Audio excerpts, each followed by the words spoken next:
بینندگان عزیز صدا و سیمای اهواز که در روزهای شنبه به شکل زنده ساعت 3 به وقت بریتانیا، ساعت 5:30 به وقت اهواز به شکل مستقیم و همچنین تکرار این برنامه یا بازپخش این برنامه در روزهای جمعه به همون زمان، یعنی ساعت 5:30 به وقت ایران و در روز دوشنبه ساعت 10:45 این برنامه بازپخش میشه. بینندگان عزیز، همون گونه که شما مطلع هستید، متاسفانه اوضاع در داخل ایران بسیار بحرانی شده و داره به سمت جنگ می رود. از هیئت‌های قطری گرفته تا بلندترین مقامات پاکستانی، نخست وزیر به چین می رود، وزیر کشور و وزیر جنگ به ایران می آیند به همراه تیم امنیتی و تیم‌های سیاسی وارد ایران می شود. هیئت‌های قطری که قرار بود تا روز شنبه در ایران بمانند، یک دعوت فوری از آنها شده و در همان روز بازگشتند. تحرکاتی همچنین در عراق، در خلیج، تنگه هرمز و تهدیدهای آمریکا و پیام‌هایی که از طریق پاکستان به ایران منتقل شده و همچنین جوابیه‌ای که جمهوری اسلامی ایران به پاکستان داده، گفته که من در شرایط زور ما حاضر به گفتگو نمی کنیم در صورتی که ظاهراً پیامی که برای جمهوری اسلامی ایران رسیده حاوی پیام زور هست. امروز سعی می کنیم در مورد این موضوعات صحبت بکنیم و تأثیر آن در داخل کشور، برای اینکه ما می دانیم چه تأثیری روی مردمان ایران خواهد داشت، برای اینکه الان وضعیت معیشتی، بحران اقتصادی، بیکاری، عدم دسترسی به امکانات رفاهی و حتی عدم دسترسی به دارو باعث شده که مردمان ایران در رنج به سر میبرند، در صورتی که نظام جمهوری اسلامی ایران بر طبل جنگ میکوبد. امروز سعی میکنم این موضوعات رو با کارشناسان این برنامه، آقایان یاسین اهوازی، فعال سیاسی عرب اهواز از دانمارک با ما هستند، و همچنین آقای احمد رأفت، روزنامه‌نگار و فعال حقوق بشری از ایتالیا با ما هستند. ضمن خوش آمدگویی به شما دوستان عزیز، آقای رأفت از شما آغاز میکنیم. شما به عنوان یک روزنامه‌نگار و از اخبار جهانی و همچنین به عنوان فعال حقوق بشری، آنچه که در ایران می‌گذرد و آنچه که در جهان می‌گذرد مطلع هستید. چرا نظام جمهوری اسلامی ایران با توجه به این همه فشارهای اقتصادی و این همه بحران که در داخل کشور وجود داره، همچنان بر روی مسائل جزئی تأکید می کند تا بر مسائل اصلی که مسئله پرونده هسته‌ای مثلا یا نیروهای نیابتی، روی اونها رو فراموش کرده، فقط روی مسئله مثلا تنگه هرمز داره فکر میکنه و در مورد اون داره صحبت میکنه، و همچنین مسئله عدم جنگ. آیا عدم جنگ رو قبل از اینکه جمهوری اسلامی ایران امتیاز بده یا باید بعد از اون؟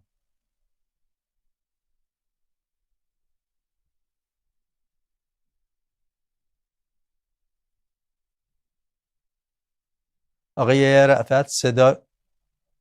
رأفت ظاهراً صدا رو باز نکردید. ممنون میشه. بله، معذرت میخوام با پوزش. بله، من سلام کردم خدمت شما، خدمت آقای اهوازی و همچنین بینندگان برنامه هر کجا که هستند. شما پرسیدید که چرا جمهوری اسلامی این چنین رفتار میکنه. رفتارش این چنین است که با توجه به تمام مشکلات داخلی که عمدهش بر دوش مردم ایرانه، چون با آغاز این جنگ و تحریم دریایی آمریکا مشکلات زندگی روزمره مردم، مشکلات معیشتی مردم افزایش بسیار یافته. البته و قبلش هم همچنین بهتر نبود، ولی به گفته آقای همتی رئیس بانک مرکزی این جنگ ادامهش و ادامه محاصره 2 میلیون فرصت کاری رو از بین میبره. چرا جمهوری اسلامی با وجود اینکه واقف به این مسائل پای میز مذاکره نمیشینه شرایط آمریکا و جامعه جهانی رو، چون ممکنه آمریکا سخنگوی این شرایط باشه ولی تمام جامعه جهانی، کشورهای منطقه، کشورهای اروپایی، همه نگران وضعیت در خاورمیانه، در تنگه هرمز و همچنین مسئله سوخت و انرژی، عبور آزادانه کشتیرانی و اینها هستند. چرا این کار رو میکنه؟ برای اینکه جمهوری اسلامی واهمه داره که اگر این جنگ به پایان برسه بار دیگر مردم به خیابون خواهند اومد، آنچنان که ما در دیما شاهدش بودیم. بار دیگر باید با مردم مواجه بشه. من فکر میکنم که مقامات جمهوری اسلامی بیش از این که از آمریکا بترسند، از مردم خود ایران میترسند. یعنی میترسند که اونها بار دیگر با شدت بیشتر، گسترده تر به خیابون بیان و پایان این رژیم را رقم بزنند. با جنگ فکر میکنه که ممکنه تضعیف بشه ولی عمده هزینهش رو مردم پرداخت خواهند کرد، هزینه‌های اقتصادی و عواقب جنگ رو. بنابراین ترجیح میده که تضعیف بشه از نظر نظامی امنیتی، مردمش عواقب و بهای این جنگ رو پرداخت کنن ولی بر سر کار باقی بمونه. چون به این نتیجه رسیدن، تا درست و غلطش یک داستان دیگری است، که با حمله آمریکا اینها میتونن بعد حمله آمریکا هر چقدر مملکت ویران بشه میتونن رژیم و سرپا نگه دارن. ولی اگر مردم به خیابان بیان به صورت گسترده در سراسر ایران، تمام مردم از تمام اتنیکای ایران، از تمام مذاهب، یعنی کلیت مردم به خیابون بیاد به صورت جدی، اون موقع دیگه رژیم امکان فرار و امکان بقا رو از دست میده. خیلی ممنون، متشکریم. جناب آقای اهوازی، من در ادامه صحبت آقای رأفت که به مسئله درون ایران اشاره کرده و اون مسئله بیرون آمدن مردمان ایران و نگرانی جمهوری اسلامی، تا چه اندازه فکر میکنی واقعا مسئله اومدن تو خیابان بعد از جنگ یا اگر مسئله گفتگوها حل بشه این امکان وجود داره که مردمان ایران بیان توی خیابون؟ و ما شاهد بودیم که اواخر 2025 و اوایل امسال 2026 چه جنایتی ایران مرتکب شده. آیا بعد از این همه فجایعی که نظام مرتکب شده، آیا این امکان وجود داره که باز مردمان ایران بیان بیرون و به نظام فشار میارن و تا چه اندازه تأثیرشون برای سرنگونی نظام قابل اجرا هستش؟ بله، من هم سلام دارم به شما و آقای رأفت، خبرنگار با سابقه و بینندگانتون. عرض کنم که همه اینا میدونند که رژیمی که در ایران یا اون تیول یا اون مافیایی که بر ایران مسلط هستش و اونها هم فرماندهان امنیتی و نظامی سپاه پاسداران هستش، روی بی‌ثباتی در منطقه هستش که حکومت میکنه. یعنی از تشنج و بی‌ثباتی در منطقه نفع میبرند و به بهانه وجود جنگ همیشه سعی میکنن مردم رو سرکوب بکنن. این است که به همین دلیل هست که ما شنیدیم در هفته گذشته 4-5 روز گذشته موشک‌بارانی و پهپاد پراکنی‌هایی را به امارات و کویت انجام دادن که بلکه اوضاع را در منطقه متشنج بکنن، با توجه به اینکه هیئت‌های به اصطلاح مذاکره کننده صلح در پاکستان ایران در حال مذاکره و یا به اصطلاح فعالیت بودن. از این رو این رژیم همیشه سعی داره که جو رو در داخل ایران امنیتی متشنج و به اصطلاح به بهانه این که با دشمن داره مبارزه میکنه جو رو طوری نگه داره که کسی جرأت اعتراض نکنه.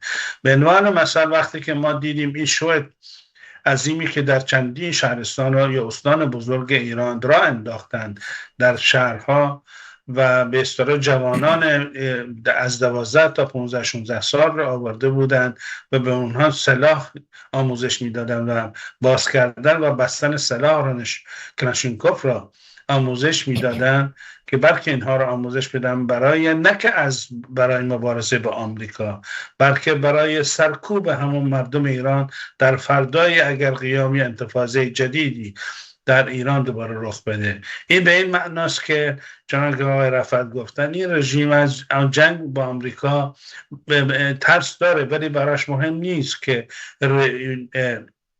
ایران نابود بشه، فقط براش مهم هستش که نظام باقی بمانه و تجربه به اون ثابت کرده که میتونه رو خرابه ها حکومت بکنه با توجه به 100,000 50,000 80,000 نیروی مسلح داشته باشه که فقط بتونه به اونا یه حقوقی بده، میتونه به وسیله همینها با سرکوب.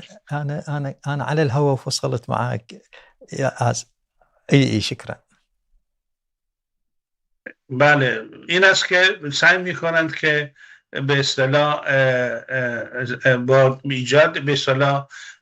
ایجاد سازمان‌های همین ترور و یا سرکوب که الان روز به روز دارن، اگر تلویزیون‌های ایران رو انواع اقسامش رو نگاه بکنید، نزدیک به 17-18 کانال هست نگاه بکنید، دارن با توجه به با استفاده از هوش مصنوعی دارن تظاهرات یا حضور مردم را در خیابان‌ها و میدان‌ها نشان میدن که شعار به اصطلاح مبارزه با آمریکا، جنگ با آمریکا، عدم عقب نشینی و همین تعلیمات سلاح و آمادگی سلاح و حتی خواهران حزب اللهی را که مسلح هستن هم به خیابان‌ها آوردن، نمایش میدن، پروپاگاندا ایجاد میکنن.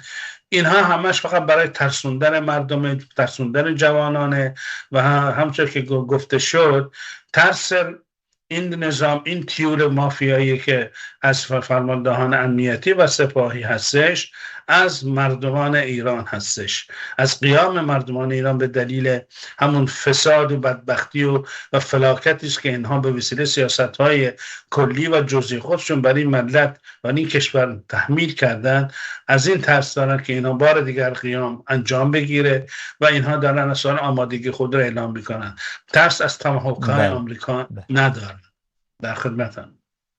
بله خیلی ممنون جناب آقای رأفت. آقای اهوازی به موضوع بسیار مهمی اشاره کردن، من جمله مسئله گروه‌های نیابتی که اونها هم به عربستان سعودی، کویت و امارات متحده عربی و ظاهراً هم به نیروگاه‌های اتمی البراکه که تنها نیروگاهی که در منطقه الان فعال هستش. به نظر شما نیروهای نیابتی جمهوری اسلامی در ایران اینها خود به خود این کار را انجام دادن یا واقعاً جمهوری اسلامی ایران پشت پرده اونها رو تحریک میکنه و از اونها درخواست میکنه که چنین کاری بکنن و چرا در شرایط آتش بس دارن این کار رو انجام میدن؟ بله، شما سوال مهمی رو مطرح کردید. آیا اینها نیروهای سرخود هستن، خودشون عمل میکنن؟ من معتقدم خیر. اصلا این نیروها بدون کمک‌های جمهوری اسلامی نمیتونن فعالیت داشته باشن، مثلا به وجود نمیادن. به وجود آوردن همه این نیروها و از همه، به عنوان مثال مثلا حزب الله رو بگیریم. حزب الله در دفتر سفیر وقت ایران آقای محتشمی پور در دمشق در یک جلسه با آقای موسوی و یکی دو نفر دیگه به وجود اومد، پایش ریخته شد. اصلا یک سازمان میشه گفته ایرانیه، لبنانی نیست. چون سفیر جمهوری اسلامی حالا بعداً هم پیوست به جبهه هواداران آقای خاتمی و اصلاح طلبان پایه‌گذاری کرد. هشت‌الشعبی هم همینطور. من هشت‌الشعبی رو حداقل از دقیق‌تر، چون زمان تشکیل هشت‌الشعبی من به عنوان خبرنگار در عراق بودم، هشت‌الشعبی توسط نیروهایی به وجود اومد که در زمان صدام حسین در ایران زندگی میکردند و سپاه البدر رو نیروهای نظامی دیگر رو تشکیل داده بودند. بنابراین این نیروهای حزب الدعوا و غیره نیروها به دستور ایران کار میکنن. من حداقل الان میدونم که در این روزها که گفتگو برای تشکیل دولت جدید در عراق هستش، شرط آمریکا محدود ساختن نیروهای هشت‌الشعبی، حضورشون در دولت و بعد دولتی که تشکیل میشه چگونگی رابطهش با هشت‌الشعبی و چگونه ایجاد محدودیت، حالا نمیگم از بین بردن هشت‌الشعبی، محدودیت بشه. و هشت‌الشعبی‌ها دقیقاً به همین خاطر حملات بیشتری رو علیه پادشاهی سعودی، کویت انجام دادن، به خاطر اینکه بگن ما هستیم، ما رو نمیشه محدود کرد، ما از شما اصلا دستور نمیگیریم، از دولت عراق، از جمهوری اسلامی دستور میگیریم.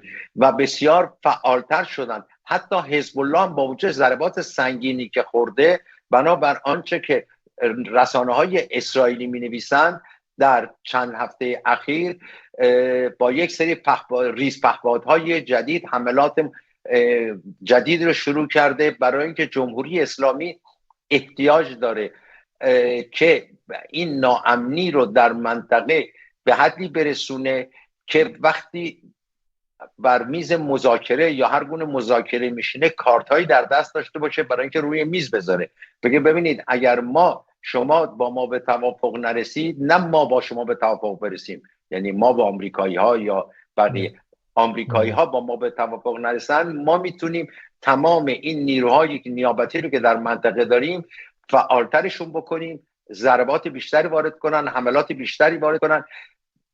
و این یکی از به علاوه ناامنی تنگه هرمز و عبور که آزاد کشتی ها، دو حربه مهمی است که جمهوری اسلامی الان در دست داره. اینا رو اگر بذاره زمین دیگه چیزی برای مذاکره نداره، یعنی قبل از مذاکره باخته. بله جناب آقای اهوازی، دو موضوع بسیار مهم که ترامپ داره روش تاکید میکنه، یک باز شدن تنگه هرمز و همچنین تسلیم اورانیوم غنی شده با درجه خلوص 60% و ظاهرا جمهوری اسلامی ایران روی این دوتا فعلا داره مانور میکنه و نمیخواد اونا رو وارد گفتگوها بکنه. تا چه اندازه فکر میکنید ترامپ در این دو مورد با جمهوری اسلامی ایران کوتاه خواهد اومد؟ کوتاهی در کار نخواهد بود. آنچه که استراتژی آمریکا تا این لحظه نشون میده و در بعد به استراتژی که اینا الان برای منطقه خاورمیانه و به خصوص خلیج طراحی کردن، این است که نه از محاصره بنادر ایران دست خواهند کشید حتی اگه توافق بشه، و نه از و سعی میکنم به اشکال مختلف برنامه طرحهایی دارم برای به اصطلاح بازگشایی و کنترل تنگه هرمز. و این استراتژی وجود داره که تنگه هرمز از این به بعد دیگه نباید در اختیار سپاه پاسداران یا مزاحمت از سوی اونها انجام بگیره. آنچه هم که مربوط به اورانیوم 440 یا 60 کیلوگرم اورانیوم با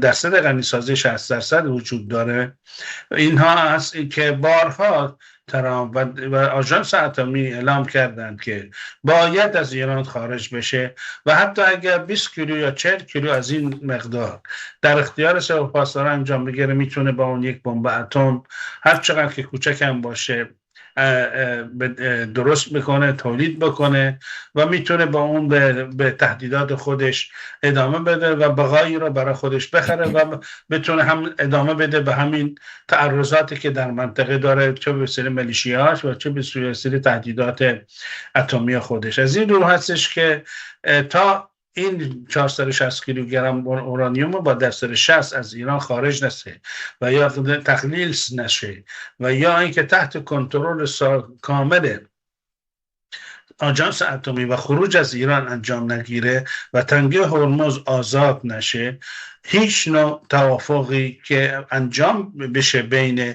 ایران و آمریکا رخ نخواهد داد. هیئت‌هایی هم که اینجا اونجا میرن برای مذاکره، فقط هیئت‌های رسمی که میرن، مثلا وقتی که وزیر کشور پاکستان میره یا آقای عاصم منیر فرمانده فیلد مارشال از بشنام میبرن، میره از چارچوب کلی صحبت میکنن در رابطه با مثلا طلباتی که آمریکایی دارن، جزئی راجع به جزئیات صحبت نمیکنن. آنچه که ما میدونیم جزئیات مهمه و به قول که گفتنی شیطان تو جزئیات هستش.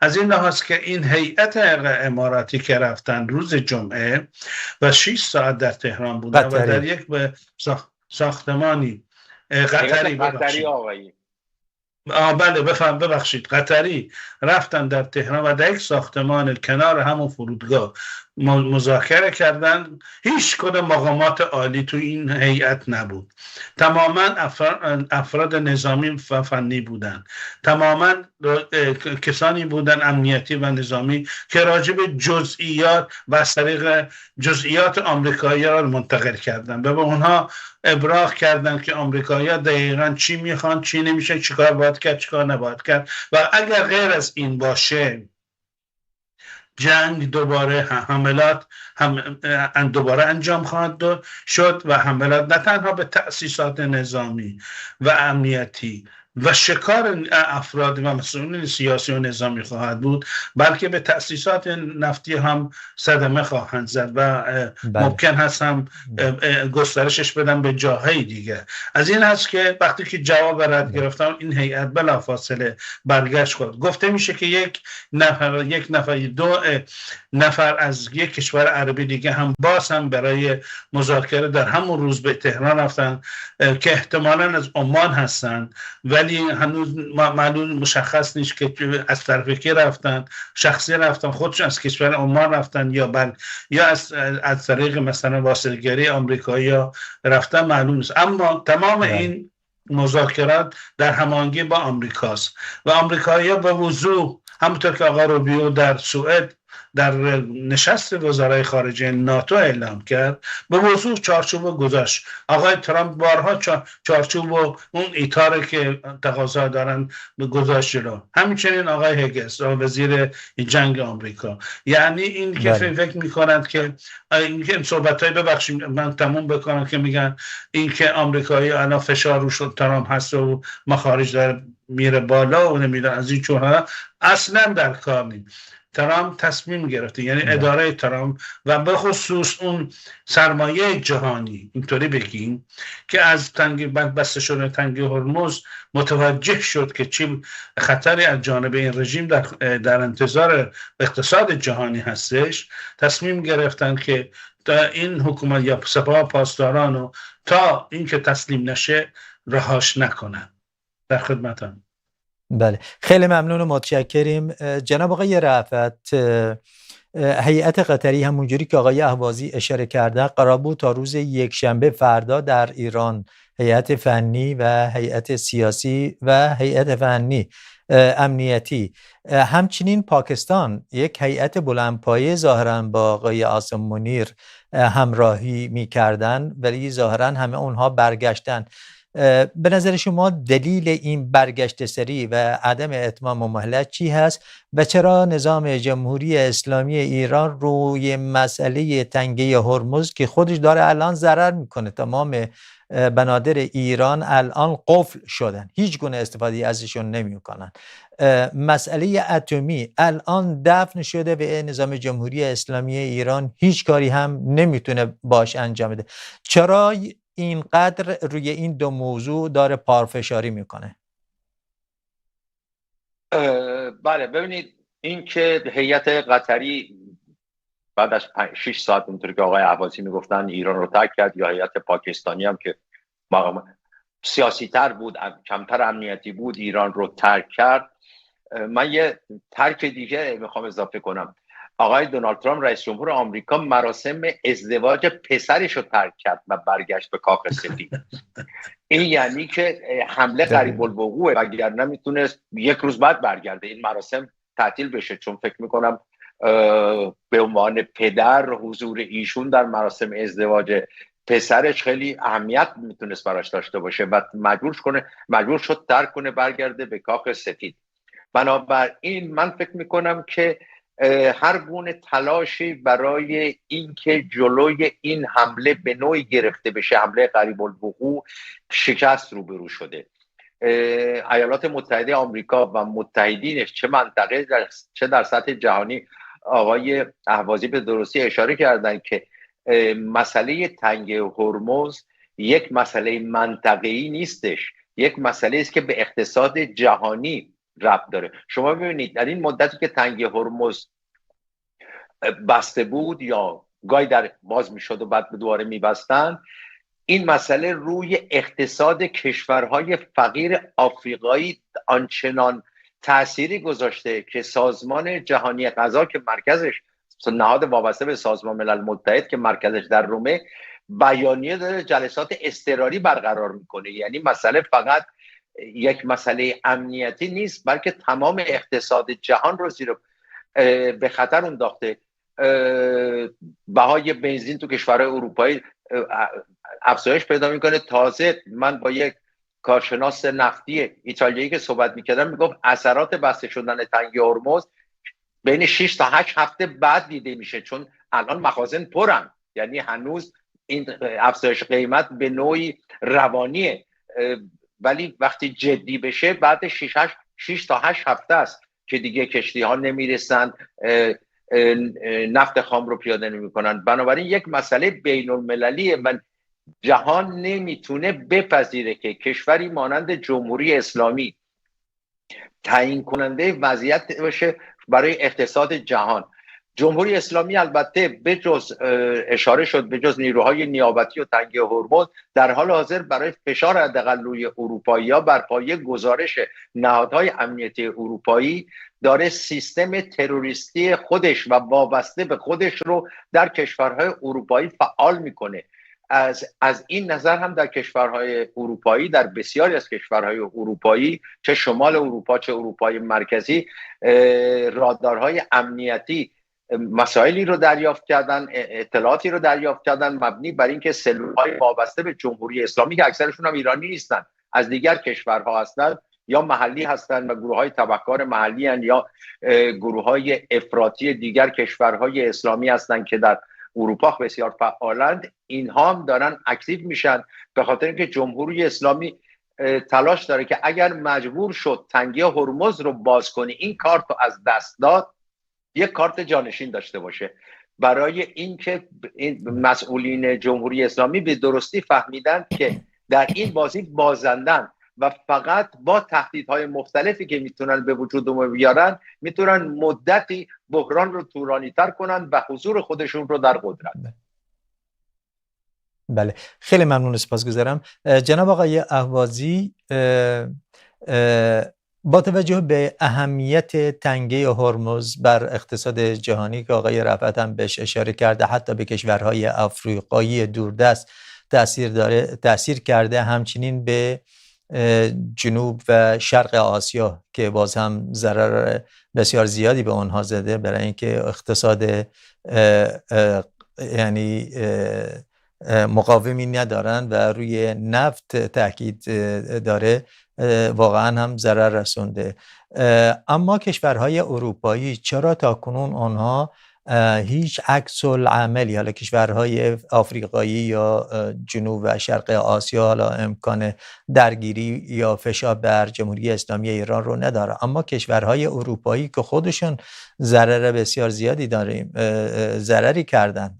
امروز در بریتانیا صحبت‌هایی شده که جمهوری اسلامی ایران باید تنگه هرمز رو باز بکنه برای اینکه روی اقتصاد جهانی و حتی روی اقتصاد بریتانیا تأثیر کرده.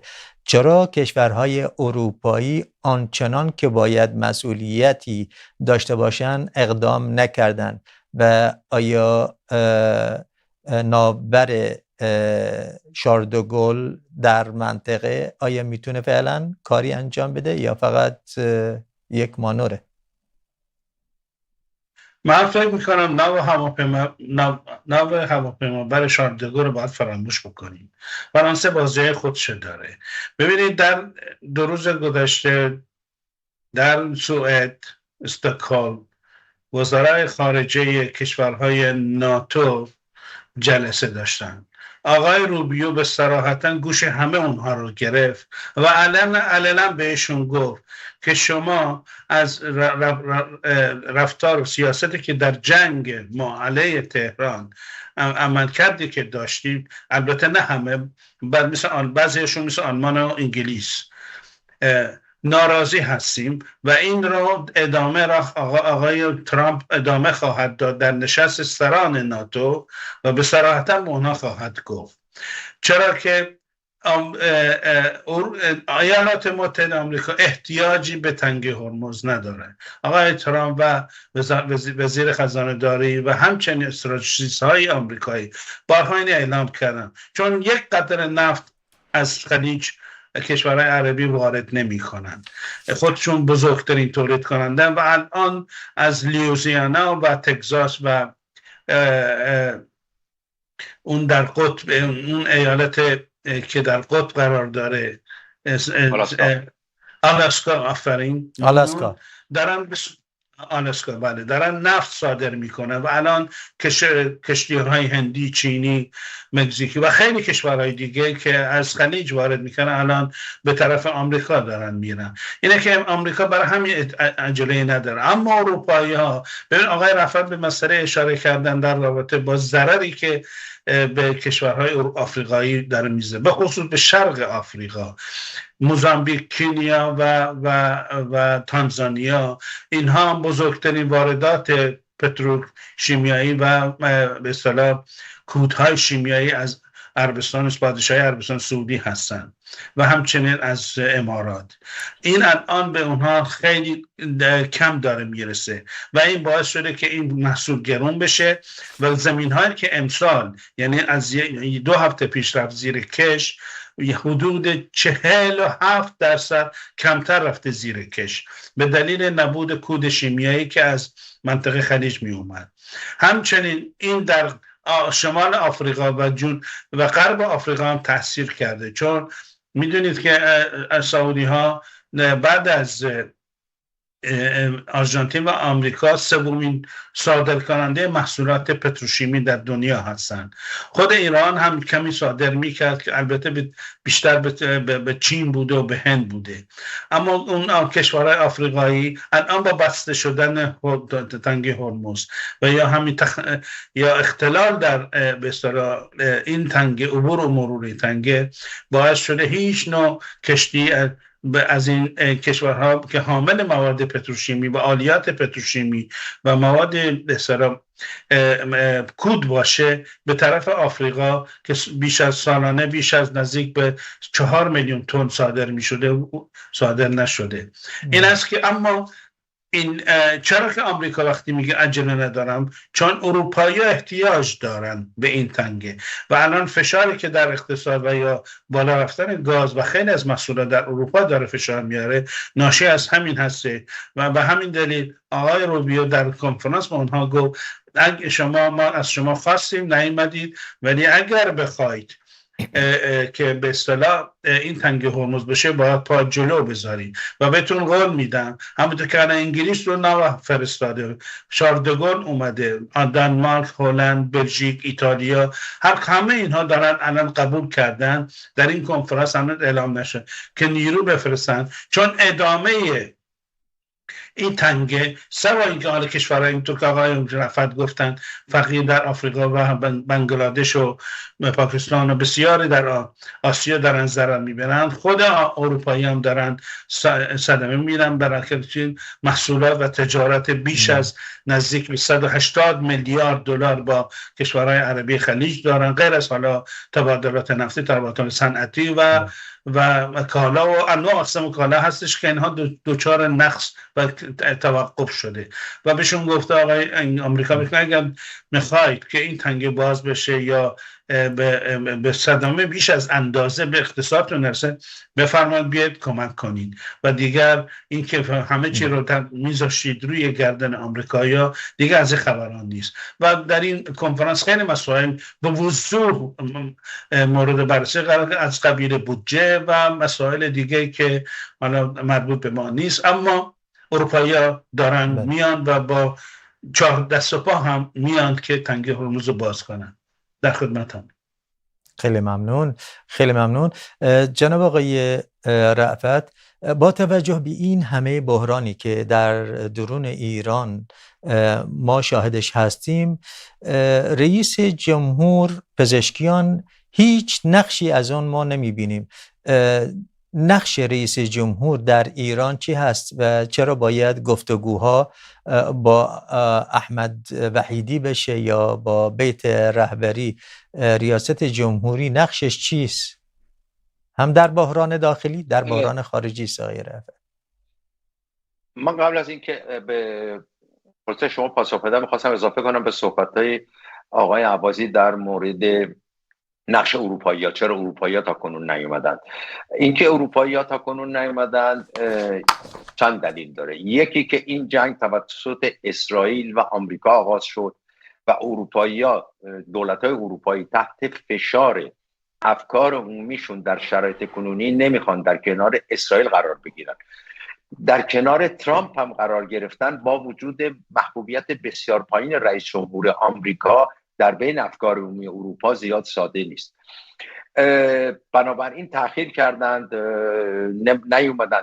ولی زمانی که این بحران، گفتم که از زمان به صورت جدی حس بشه، نه که قیمت بنزین و گازوئیل چند سانتیم بره بالا مانند آنچه که تاکنون اتفاق افتاده، وقتی کارخونه ها شروع کنن به تعطیلی، مردم بیکار شدن به خاطر اینکه سوخت نیست، اون موقع دولت‌های اروپایی میتونن و در مقابل افکار عمومی خودشون، با توجه به اینکه سال پایان این سال و سال آینده بسیاری کشورهای اروپایی انتخابات است، بنابراین برای احزابی که در دولت هستن اینه که مردم رو راضی نگه دارن تا بلکه بتونن در انتخابات پیش روی که دارن رأی لازم رو به دست بیارن. اون موقع میتونن به راحتی وارد بشن، آنچنان که حدود 40 سال پیش هم موقعی که یک بار دیگه جمهوری اسلامی با قایه‌های تندرو سپاه اشکال ایجاد کرده بود در تنگه هرمز، تمام کشورهای اروپایی ناوهای جنگی فرستادن.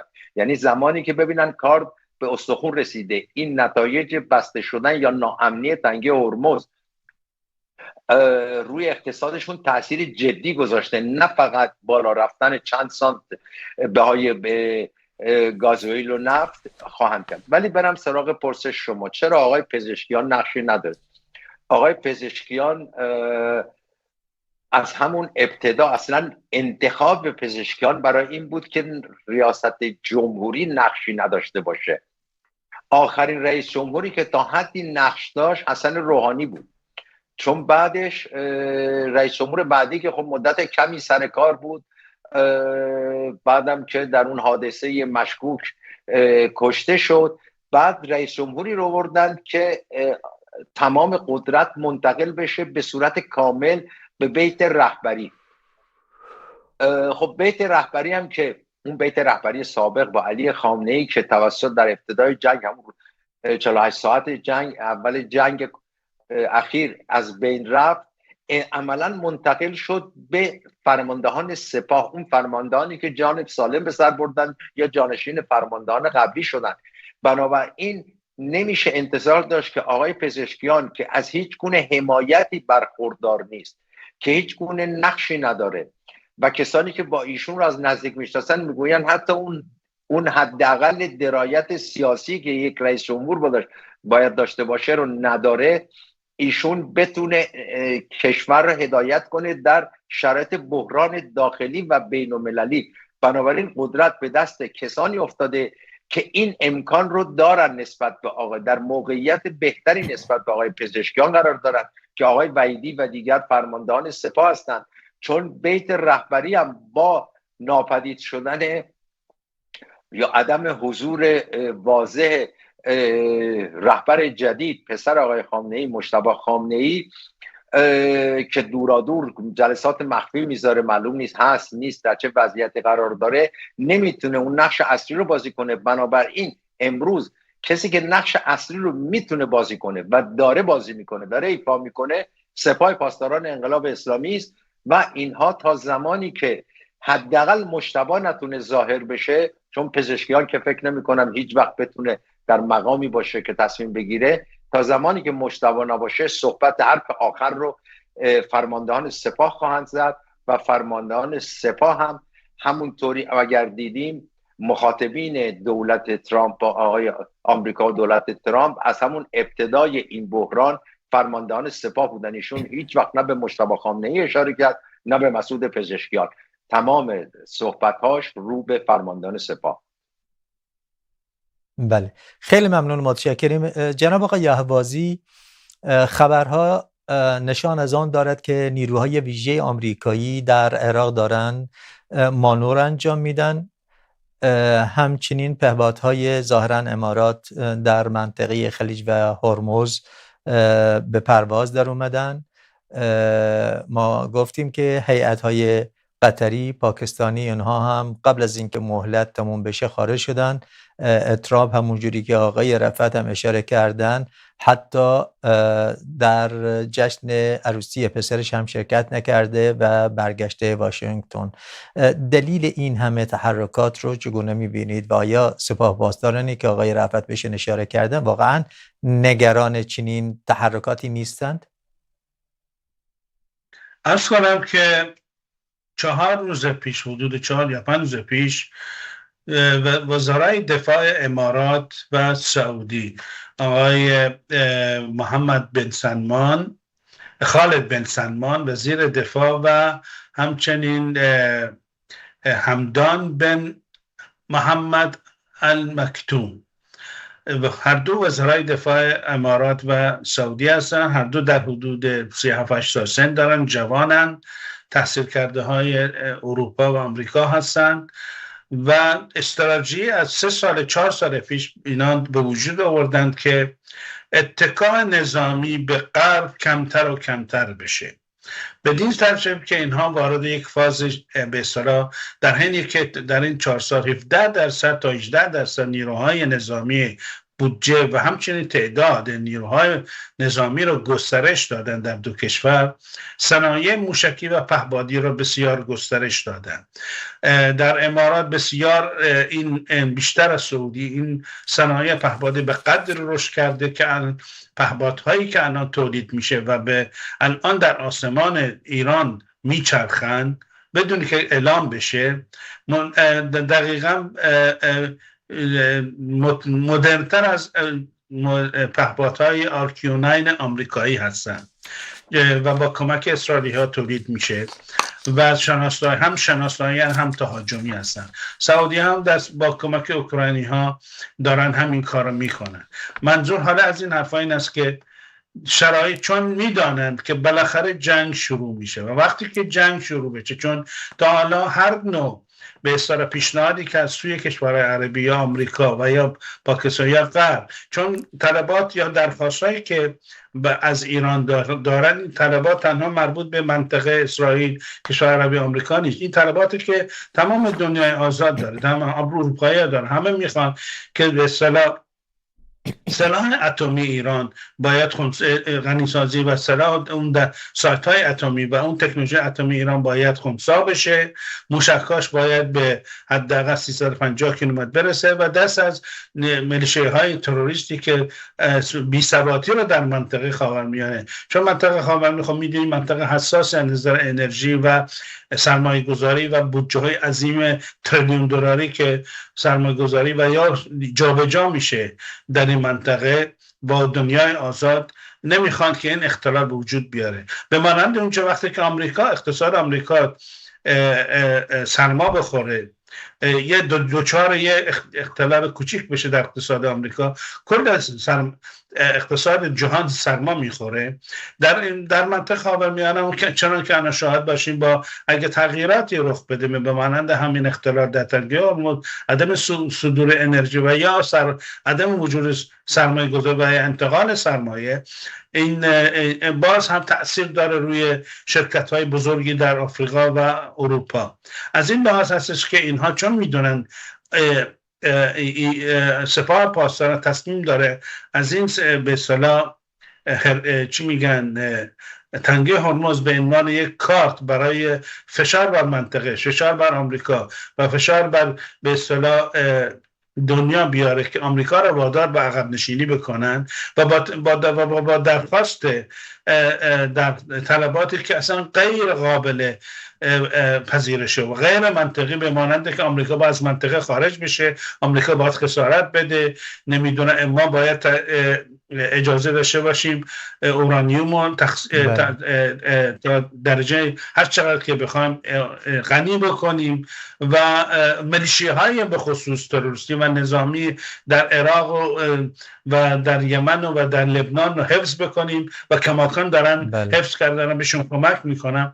این خب این هیچ نوع روزنه‌ای برای این صلح و این مذاکرات وجود نداره و همچنان که میبینی آمریکایی‌ها هم میدونن و غرب و کشورهای عربی میدونن و همچنین که داریم گسیل نیروهای جدید رو داریم در منطقه میبینیم و که در فرداش، امروز، فردا یا 2 روز دیگر احتمال بروز جنگ وجود داره، چون سپاه پاسداران که دستش در فساد و به اصطلاح ترور و یا به اصطلاح کشتن مردم و یا تجارت مافیا مواد مخدر و از این راه سود و داره و سرمایه داره، یعنی چی میگن درآمد داره، حاضر نیست عقب نشینی میکنه، فقط به فکر حفظ خودش هستش و نه مردمان ایران.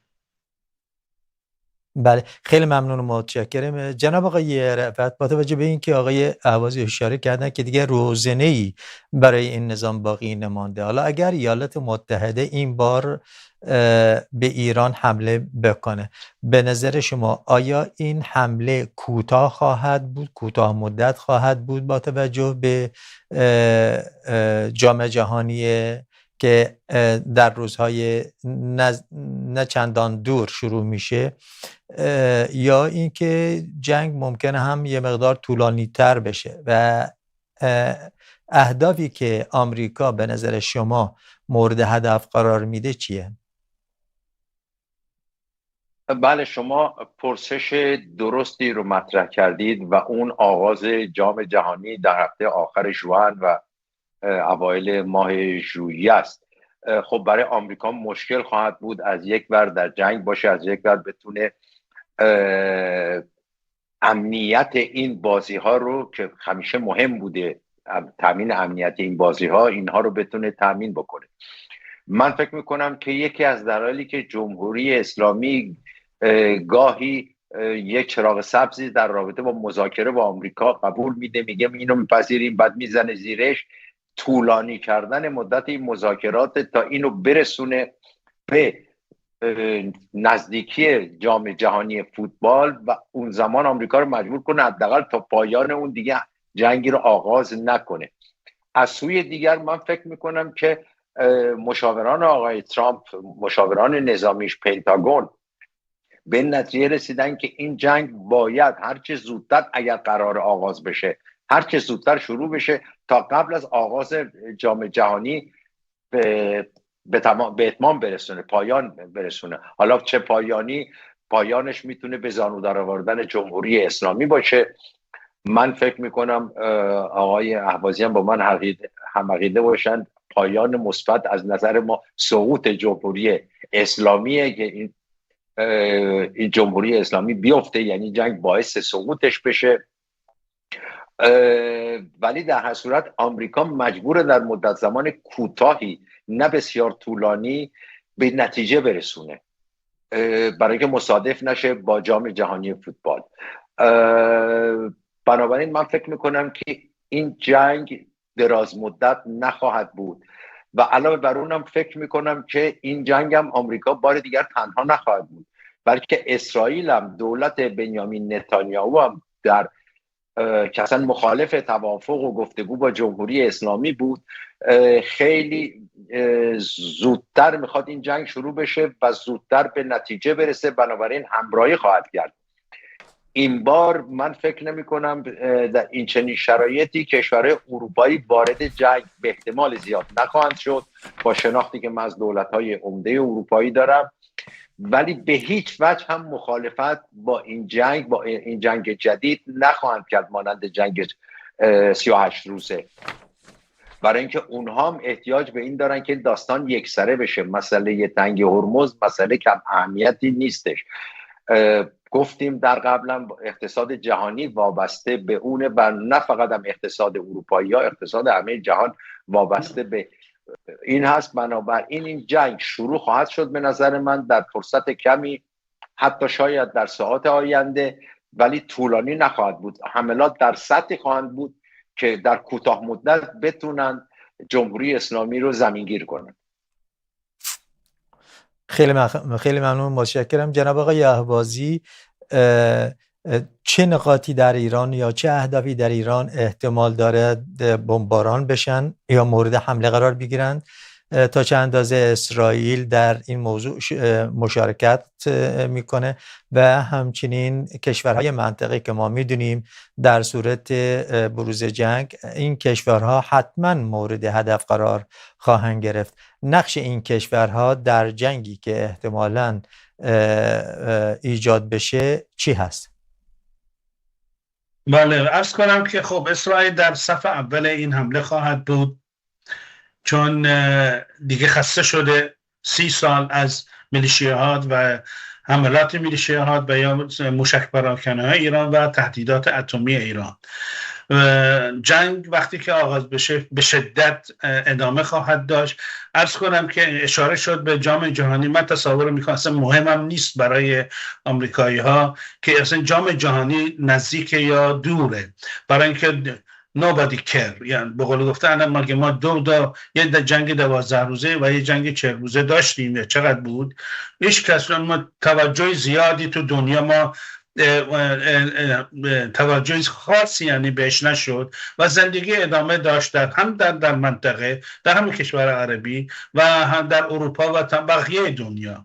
چون و شاید هم تازه اگرم مصادف بشه با جام جهانی، شاید امریکایی بگن این جام جهانی چون یک چیز جهانی و خیلی معروفیت داره، این پوشش بده بر این حملات آمریکایی رو که شدید خواهد بود، تلفات زیادی خواهد داشت، شاید این تازه پوشش بده، شاید بهتر از این تازه بتونن استفاده بکنن از جام جهانی که آغاز میشه.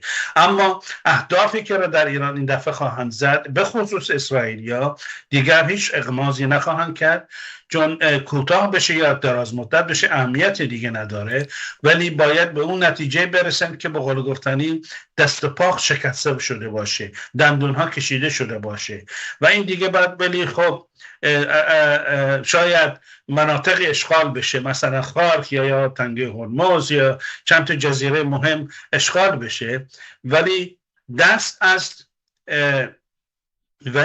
ادامه به اصطلاح محاصره بنادر ادامه خواهد داشت. تنگه هرمز تحت کنترل خواهد آمریکایی و بقیه کشور اروپایی که خواهند پیوست بهش در این خواهد آمد و تمام به اصطلاح زیرساخت‌های ایران به خصوص انرژی رو خواهند زد. فقط امیدوارم مراکز برقی که دیگه بخاطر مربوط به مردمان ایران بیچاره که تنها چیزی که براشون میمونه زده نشه.